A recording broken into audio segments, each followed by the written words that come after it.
کہتے ہیں جی کہ کوئی ایسی حدیث ہے جس میں حضور نے حضرت امیر معاویہ کو فرمایا ہو کہ جو لڑکا تیرے خاندان میں ایک پیدا ہوگا وہ میری اولاد کو ختم کرے گا، یہ گھڑی ہوئی کوئی ہوگی کسی سڑیل شیعہ کی، حدیث میں تو نہیں ہے، یہ کسی شقی قسم کے شیعہ ہوتے ہیں نا، اس لیے علماء لکھتے ہیں کہ ہذا رجل شیعہ تھا، یا لکھتے ہیں یمیل الی التشیع، یہ عقیدے میں شیعت کی طرف تھوڑا مائل تھا۔ اچھا کبھی لکھتے ہیں شیع غالی، یہ بڑا گہرا پکا شیعہ تھا، کبھی لکھتے ہیں شیع غالی محترق، یہ سڑول قسم کا شیعہ تھا۔ جیسے آپ کے ملک میں بھی ایک شیعہ ہے، میں نام تو نہیں لیتا، وہ خود کہتا ہے میں بڑا بدبودار شیعہ،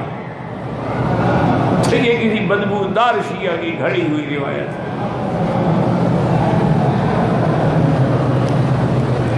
حضرت معاویہ کو تو حضور نے دعائیں دی، اللہم اجعلہ ہادیا مہدیا واہد بہ،